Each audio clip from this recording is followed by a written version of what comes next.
Teman-teman, perkenalkan, nama aku Dian Putri Pertiwi. Aku dari SMA Negeri 1 Wonosari. Aku mengambil jurusan IPA. Jadi di video kali ini aku akan menjelaskan beberapa materi di pelajaran kimia. Jadi di sini aku akan membahas peranan kimia dalam kehidupan sehari-hari. Oke, sebelum masuk ke peranan pentingnya, kita harus tahu dulu apa sih arti kimia itu. Kimia berasal dari bahasa Farsi dan Indo-Eropa yang berarti seni transformasi. Nah, kimia adalah ilmu yang mempelajari mengenai komposisi, struktur, dan sifat zat atau materi dari skala atom sehingga molekul serta perubahan atau transformasi saat interaksi mereka untuk membentuk materi yang ditemukan di kehidupan sehari-hari. Nah, untuk informasi juga ya, ilmu kimia itu merupakan cabang ilmu pengetahuan yang menjadi dasar banyak ilmu lainnya. Banyak orang yang salah mengartikan tentang bahan kimia. Mereka mengira bahan kimia itu identik dengan bahan yang berbahaya, padahal banyak sekali bahan kimia yang berguna bagi kehidupan kita sehari-hari. Oke, berikut ini adalah peranan ilmu kimia di berbagai bidang kehidupan kita sehari-hari. Yang pertama adalah bidang kesehatan. Bahan kimia sering digunakan sebagai obat-obatan.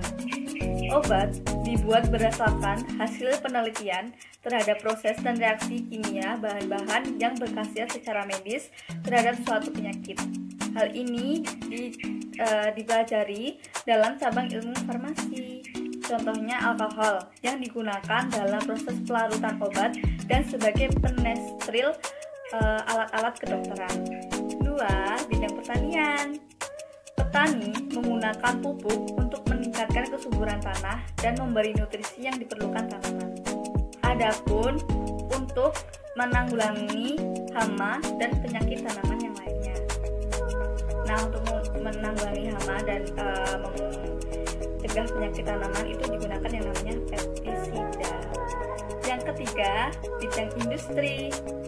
Di bidang industri, ilmu kimia seringkali dibutuhkan seperti mesin-mesin besar di industri. Nah, mesin-mesin tersebut membutuhkan logam yang sangat baik dengan sifat tertentu yang sesuai dengan kondisi dan bahan-bahan yang akan digunakan.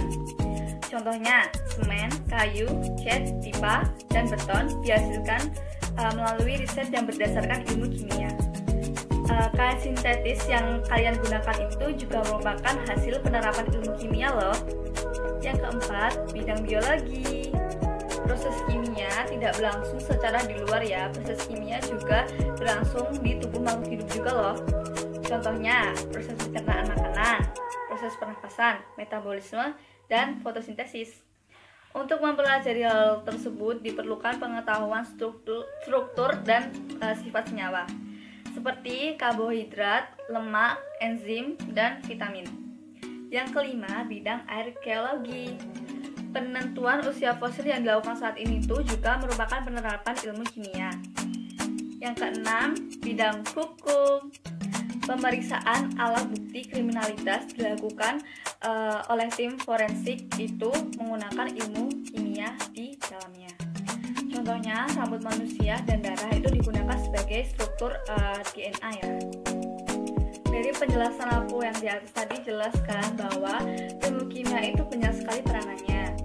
Ilmu kimia berperan juga untuk memproduksi makanan. Ilmu kimia juga berperan juga sebagai industri pewarna, bahan pembersih, deterjen, sabun, dan obat-obatan serta yang lainnya.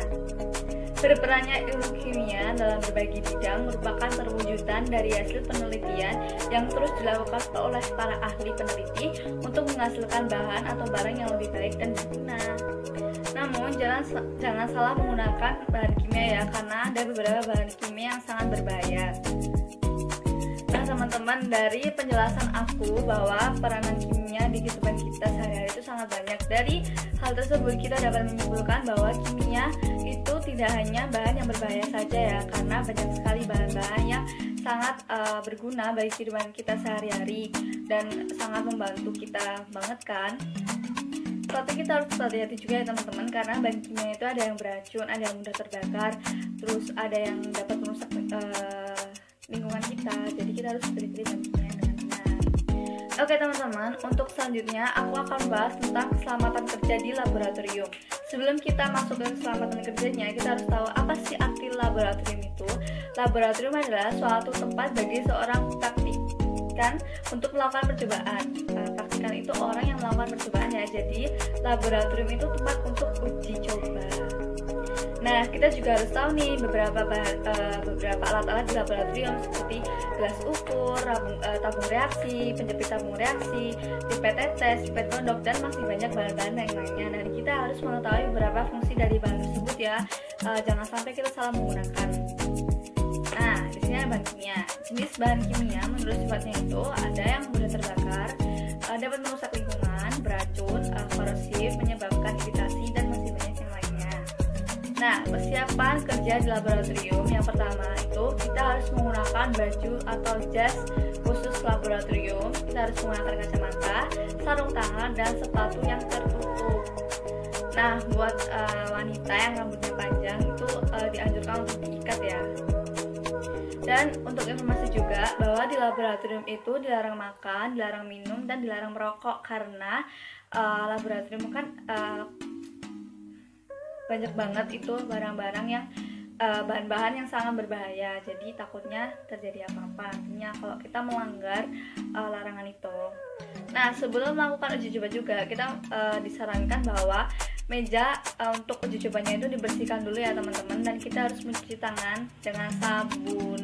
Dan jika kita terkena bahan kimia itu jangan digaruk ya, takutnya nanti malah menyebar ke anggota badan yang lainnya. Dan untuk selanjutnya pastikan bahwa keran air selalu dalam keadaan tertutup sebelum dan sesudah kita melakukan uji coba. Dan teman-teman, kita harus mengenali simbol-simbol berbahaya dalam bahan-bahan kimia ya.